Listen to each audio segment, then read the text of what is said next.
Jazette, j'espère que vous allez bien. Alors je me présente, je m'appelle Annie et je suis l'animatrice de ce petit podcast tricot en direct de Saint-Jean-sur-Richelieu au Québec. Bon, novembre est arrivé, le froid est arrivé, la pluie, le sombre, nous ici, on a les changements de saison, là, puis là il fait noir de bonne heure. Ok. Mais ça me donne envie de tricoter, ce qui est une bonne chose. Ok, alors allons-y tout de suite avec ce que j'ai sur les broches parce que j'ai vraiment beaucoup de choses à vous montrer cette semaine. Tout d'abord, le modèle Solveig, qui est un modèle de Garn Studio. C'est un modèle gratuit, disponible en français et que j'ai décidé de réaliser pour Rose. C'est une combinaison de 3 morceaux. Rose, c'est ma plus jeune. Une combinaison de 3 morceaux, tuque, mitaine et cou. Et grosso modo, j'ai déjà fait le foulard que j'ai beaucoup modifié. En fait, j'ai gardé juste un motif. Puis j'ai fait un foulard un peu infini là, pour elle. Et puis j'ai fait les mitaines en double. Parce que je voulais des mitaines doublées parce que le motif était jouré. Et en hiver, ici au Québec, jouré, c'est pas une bonne idée. Et puis finalement, là, je travaille là-dessus, qui a un modèle aussi à jouer que j'ai décidé de faire en double aussi. Alors, je vous montre parce que la dernière fois, j'étais rendue... j'avais juste la doublure de fait, la bordure en bas, avec une portion de la doublure de commencer en arrière. Et pas beaucoup. Mais là, je vous montre parce que ça a bien progressé. Alors voilà. Ça, c'est le modèle où il est rendu. Et focus, machine. Bon, la misère avec mon focus à cause de l'éclairage. Ah, me voilà. Grosso modo, la jourée, c'est pas super, mais le motif est vraiment beau. Hein? Il y a du câblage et puis il y a l'espèce de fléché jouré dans le milieu qui est très joli. Donc moi, à l'intérieur, ce que j'ai fait, c'est que j'ai doublé le nombre de mailles et je tricote un intérieur doublé en jersey standard. L'extérieur, je suis le motif. Ce qui donne un effet vraiment très épais. Là, la tuque est vraiment épaisse. Là, je suis rendue à l'étape où il me reste un motif fléché comme ça, qui va arriver en haut, avant de procéder à l'étape de fermeture, selon les mesures qu'il y a sur le modèle. Je pense que je devrais être bonne. C'est ce qui me reste, donc je devrais être quand même... Ça devrait être suffisant pour terminer. Et il ne m'en restera pas tant que ça après. Je suis assez contente, j'avais pas trop de reste. Alors voilà. Ça, c'est la progression que j'ai faite sur ce modèle-là. Ça avance quand même bien. C'est assez long, là, parce qu'on tricote l'intérieur et l'extérieur en même temps. Donc, c'est comme tricoter 2 tuques, c'est un petit peu plus long. Mais ça demande la concentration aussi. Ouais, quand même, ça avance bien. Alors, j'y arrive. J'y suis presque. Ça, c'est la première chose que j'ai sur les broches pour le plaisir de gâter ma plus jeune. Bon, maintenant, la deuxième chose que j'ai sur les broches, c'est le défi pantoufles de Noël. Alors, je vous invite à vous joindre à moi pour tricoter des pantoufles de Noël. Ok, l'idée c'est de donner un défi qui est accessible à tous, qui est plaisant pour tout le monde, ok? Et à la fin, dans le fond, on va être content de les porter à Noël ou au jour de l'an. Alors voilà. Vous choisissez le modèle de pantoufle qui vous plaît. Ça peut être des petites pantoufles, ça peut être des grosses bottes pantoufles, ça peut être... bon, c'est à votre discrétion. Et c'est simplement de le réaliser. Puis là, les pantoufles, là, c'est des premières choses qu'on apprend à tricoter quand on tricote. En général, là, c'est fréquent, là, c'est le foulard, la pantoufle. Donc, pour ma part, je ne sais pas si vous vous en rappelez, l'an dernier, j'avais eu un petit cadeau et j'avais commandé des choses sur Bergère de France. Et entre autres, j'avais commandé ceci, des petites semelles à pantoufles. OK? Parce que moi, j'avais des pantoufles, de très belles pantoufles, mais qui sont usées à la corde. OK? Il n'y a plus de fourrure dedans, là. C'est vraiment sur le cuir bien frotté, là. OK? Mais c'est correct, ils se sont vraiment donnés, mais là, ils sont vraiment dû pour être changés. Puis là, je suis revenue dedans à l'automne. J'ai voulu les remettre et j'ai fait ouais, là, ils sont vraiment moins confortables et moins chauds. Alors, je vais travailler sur ça. Yay! J'étais vraiment contente. Mais l'histoire ne s'arrête pas là. Je dis, yeah, j'ai commencé les pantoufles, 1er novembre. C'est l'heure de se mettre sur les nouvelles pantoufles. Et là, je commence à regarder le modèle, parce que dans le fond, j'avais en tête un modèle qui ressemble à une bottine. Ça remontait presque jusqu'au genou, mi-mollet, que j'avais vu, que je trouvais magnifique sur les sites de Bergère de France. Et là, je me dis, bah, je fais ça, je vais chercher le modèle, je sais pas trop. J'ai hésité, j'ai pas acheté le modèle quand j'ai commandé. J'ai dit, des fois que quand je vais arriver pour le faire, ça me tente plus, puis je vais faire autre chose. J'achète pas au moment où je voudrais les faire. Il est venu le moment où je vais les faire. Je commence à regarder les modèles. Je regarde mon modèle qui m'intéressait, qui était... Et pour me rendre compte que le modèle était tricoté en double. Donc, il prenait 2 fils pour le faire. Moi, j'ai acheté assez de laine pour le faire en simple, pas en double. Alors, moi, j'avais acheté la laine ici, qui s'appelle Gumi 50. OK? C'est une laine qui est très fine. OK? Elle fait du... attendez, je vais retrouver la découpe, mais ça me donne 32 mailles de large pour 41 rangs de haut. Okay, c'est très petit, c'est très fin. Même les aiguilles, même la laine à bas standard, elle fait un petit peu plus gros que ça. Okay, c'est vraiment fait. Mais j'aimais vraiment le motif un peu jacquard que ça crée. Bon. Là, j'ai ces 2 balles-là. Je me dis, je peux pas tricoter en double. Si j'ai tricote 5, ça va vraiment trop, je cherche mes mots, trop fin pour avoir un effet vraiment pantoufle avec. Et là, j'étais malheureuse. Là, je sais quoi, j'hésite. Bon, je me suis mis à branler dans le manche, comme on dit. Et là, je suis remis à magasiner les modèles. Ça, c'est l'affaire. Là, je vous le dis, mesdames, là, je peux perdre du temps là-dessus, là, c'est fou. OK. Alors, du 1er novembre au 14 novembre, je me suis mise à faire du peut-être. Là, j'ai regardé mes restes en laine. Est-ce que je tricote ça avec un autre reste en laine plus gros? Est-ce que... je sais pas. Mais c'est celle-là qui me tente. C'est bon.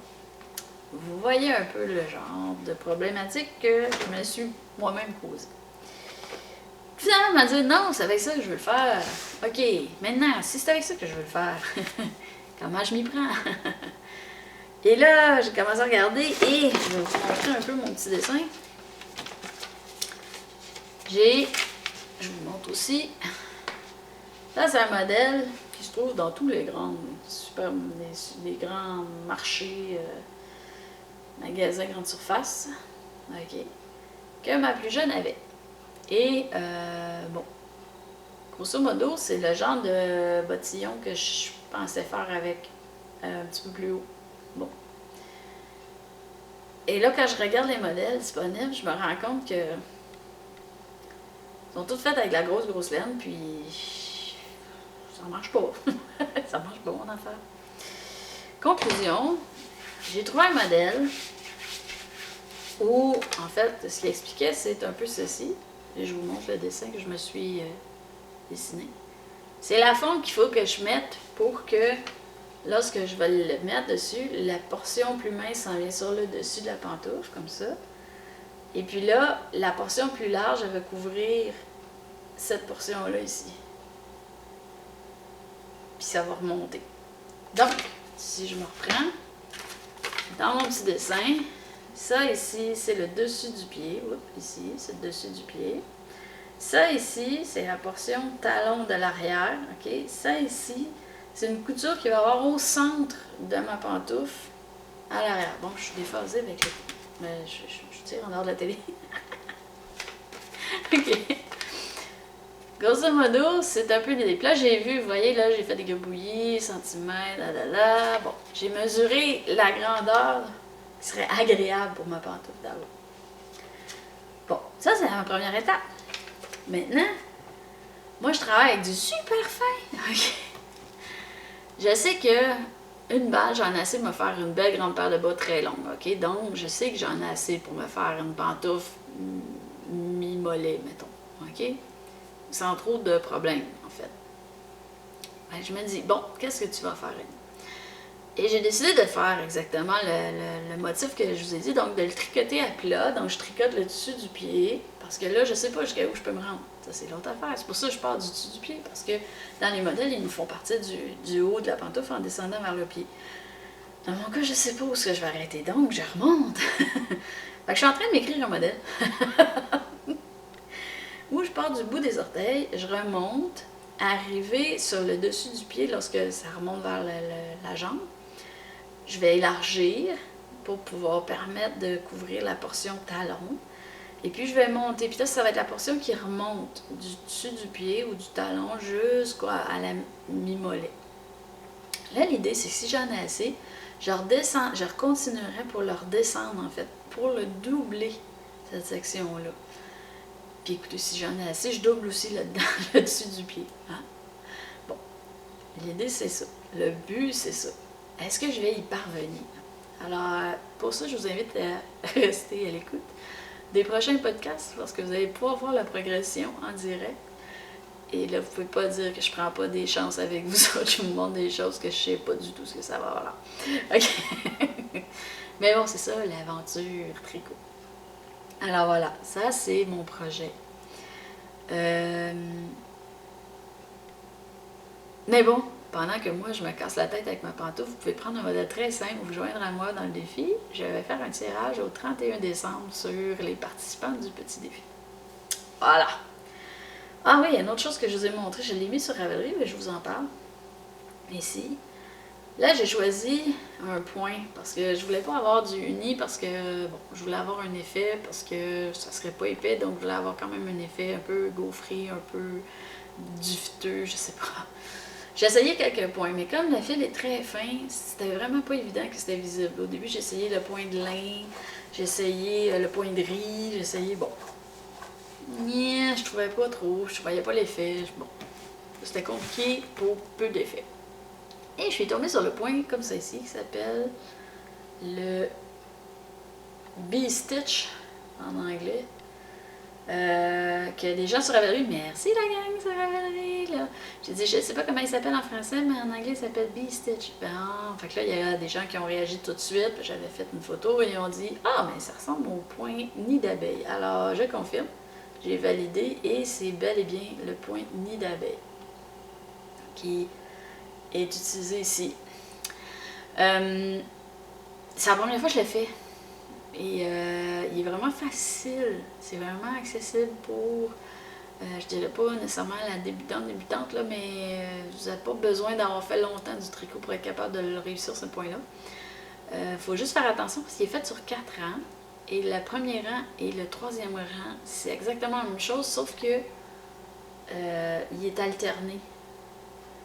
Le motif, il est alterné. Je ne sais pas si vous voyez plus en haut, vous allez voir que c'est alterné. Et le petit effet, ben, il faut s'assurer qu'au rang 1, on le fait, disons, sur la première maille, et au rang 2, on le fait sur la deuxième maille ou de la première maille. Grosso modo, c'est ça le truc, là. Et moi, j'ai eu, au début, là, plus bas, il y a des petites erreurs, là, une ligne ou deux, là, que je me suis un peu gourée dans mes calculs. J'arrivais pas à l'identifier. Fait que, dans le fond, si vous faites... vous le suivez sur papier, ça va bien. Après ça, on se casse plus la tête. C'est vraiment facile à faire. C'est juste de faire attention de ne pas se tromper de rang parce qu'on perd l'effet. Et voilà. Ça, c'est ce que j'ai sur les broches. J'ai parlé beaucoup, hein? J'ai parlé beaucoup et vite. Bon, avec ça va avancer parce que là, maintenant que je suis lancée, J'ai jusqu'au 31 décembre. J'ai du temps encore. Maintenant, le projet est terminé. Ben oui, j'ai terminé le projet. Yay! J'ai fait une tuque, un bonnet, pour aller avec mon flore spurve de GG Lagomme. Bon, retour en arrière. Bon. nous avons fait un petit défi où, oui, où j'ai réalisé un foulard qui s'appelle Spurve, qui était le designer, c'est Gégé à la gomme, qui a offert d'ailleurs des prix à ceux qui avaient participé, hein, dans notre petit concours tirage. Et avec mon foulard, qui est bien sympathique, je me disais, ça me prendrait une petite tuque parce qu'il me restait vraiment beaucoup de laine. Il m'en restait vraiment beaucoup. Alors, je disais, je préfère une tuque pour aller avec. Et j'aimais bien le rayé. Alors, j'ai repris le même rayé et j'ai fait tout simplement une tuque, une tuque en point mousse. OK. Si vous voulez tricoter du point mousse en haut, bon, à plat, c'est facile, c'est toujours à l'endroit. À l'endroit en aller, à l'endroit en retour, à l'endroit en aller, à l'endroit en retour. Bon. On va appliquer ça sur du tricoté en rond, comme j'ai fait. Vous avez simplement à faire marquer votre première maille avec le marqueur de maille. Et puis là, vous faites le premier tour à l'endroit, le deuxième tour à l'envers, le troisième tour à l'endroit, le quatrième tour à l'envers. C'est tout simple. Hein? Et ça fait l'effet point mousse, comme je l'avais sur le foulard. J'ai appliqué le même type de jeu de rayures, c'est-à-dire une bande mauve avec une petite ligne de l'autre couleur. Là. Moi, c'est une espèce de grisé argenté, là, en alternance. Et puis, après 5, j'ai changé le jeu. J'ai viré ça en gris changeant. Moi, j'aime bien l'appeler gris changeant. Un gris changeant avec une petite ligne de mauve en alternance. Et puis, sur le dessus, je suis revenue avec la première portion, les mêmes jeux de couleurs qu'en bas. Ça respecte le jeu des rayures qu'il y avait sur le Spurve, à la différence que je n'ai pas appliqué le changement d'orientation des rayures, parce que sur le Spurve, vu qu'on faisait de l'aller-retour, ben, le jeu des rayures changeait de direction en fonction de où ce qu'on était rendu dans le motif. Là, ici, moi, c'est tout simple. C'est vraiment bête, là. C'est pas casser la tête, là, madame. Parce qu'on change de côté, il ne faut pas se surprendre qu'à l'arrière, il y a une ligne. OK? C'est la ligne, en fait, c'est la maille, c'est l'endroit où je passais le fil en avant ou en arrière, dépendant si j'étais rendu à faire un rang à l'endroit ou un rang à l'envers. Ça fait une ligne, mais c'est pas une couture. Il n'y a pas de couture dans mon modèle, c'est vraiment tricoté en rond. La seule couture qu'il y a, c'est pour refermer le dessus. OK? Grosso modo, c'est ça. Et dans ce cas-là, ici, je me permets de l'enfiler, même s'il ne va pas nécessairement. Il est je vous le montre, il est slouchy. OK? Je l'ai fait plus long. Ouais, comme ça, on voit. Je l'ai fait plus long parce que c'est très à la mode. C'est tendance. Bon. Alors, voilà. Là, je suis vraiment contente parce que lui, il va vraiment, vraiment bien avec mon foulard. Et il me reste encore de la laine. Je sais pas, peut-être que je vais faire des gants qui vont avec ça. Mais pour l'instant, ça s'arrête là pour mon projet. Donc, projet, tching tching, terminé! Yay! Maintenant, dans les nouvelles. Bon, tout d'abord, je voudrais procéder au tirage. En fait, j'ai procédé au tirage pour le défi numéro 11, qui était, je vous mettais au défi de faire le mathématricot, qui était en fait un tricot un peu mathématique, en appliquant la technique Mobius sur la réalisation d'un morceau. OK? Mobius, c'est une forme qui est à l'infini, en fait. Et c'est vraiment sympathique comme façon de travailler un col, entre autres foulard infini. Là, la plupart, même tous pendant le défi, ont fait un foulard infini. Mais je l'ai vu sur d'autres choses. Je l'ai vu sur des cols de chandail, je l'ai vu sur bien d'autres choses. Et c'était vraiment, vraiment le fun de voir avancer ça pour tout le monde. Et quand on a juste compris le jeu, après, c'est tellement drôle. Là, même si on sait ce qu'on fait, là, on a de la misère à le croire dans nos mains. Bon, alors pour le défi, j'ai procédé au tirage au sort et la gagnante est 3 petits tours. Félicitations, ton petit tour. Tu remportes le défi Mobius. Et puis, je vais rentrer en contact avec toi sous peu. Maintenant, merci à tous ceux qui ont participé. C'est vraiment, vraiment agréable les petits défis ensemble. Puis, ben, moi, ça me fait plaisir après de récompenser les efforts par un petit tirage. Hein, c'est juste pour le plaisir. OK. Maintenant, qu'est-ce qu'il y a d'autre? Ah oui, tricot confo. Bon, là, je vais vous parler de mon défi tricot confo. Je vous ai pas abandonné. J'ai pas réussi à me procurer ma laine. OK. Je vous explique tricot confo. Tout d'abord, c'est un défi que j'ai mis en place pour la saison de l'automne, donc automne-hiver, du 1er septembre au 31 décembre. OK? Vous avez amplement de temps. Et en fait, tout ce que je vous demande, c'est, pour participer, c'est un petit tricot d'un modèle chaud et confo. Hein? Chaud et confo, c'est facile. Alors, ça peut être n'importe quoi. OK? Tout est tout va. En autant que ce soit chaud et confo. Pour ma part, je voulais me réaliser un beau chandail que j'avais vu, vraiment un chandail de week-end avec un col un peu haut, mais vraiment,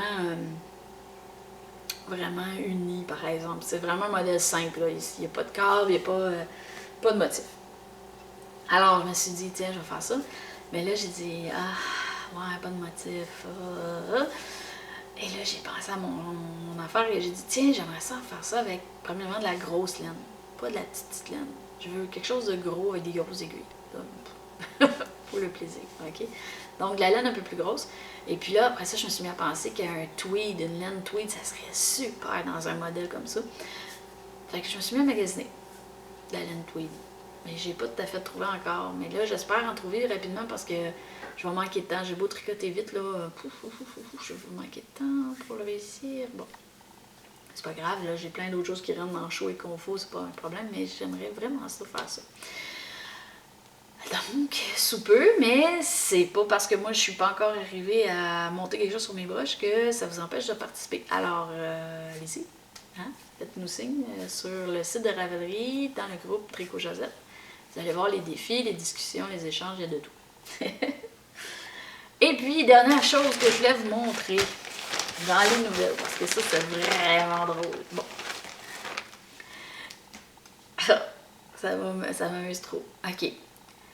J'ai une amie dont son fils a une entreprise avec l'impression 3D. Bon. Donc, il s'appelle Mathieu Méthode. Il a une petite compagnie en démarrage qui s'appelle Infini 3D.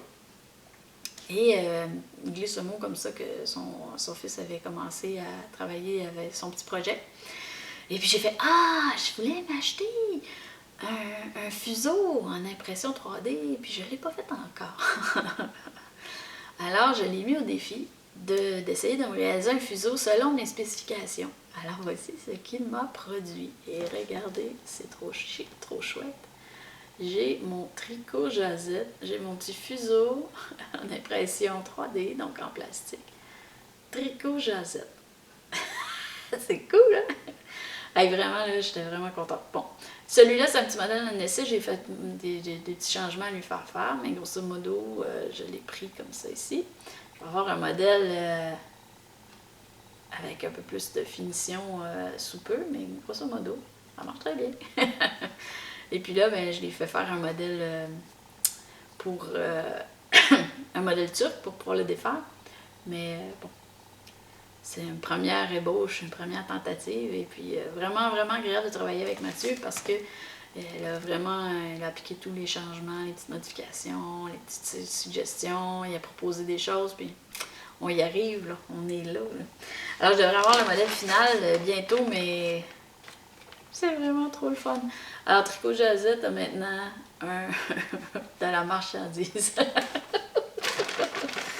Que je travaille avec ma belle, hein, ma belle tresse. Voilà, ça fait le tour pour cette semaine. J'en avais beaucoup. Il y avait eu quand même un petit trou entre les tournages et j'avais beaucoup avancé. Sur ce, je vous laisse. Je vous souhaite une belle semaine. J'espère que vous allez avoir un peu de temps pour tricoter. Et puis voilà.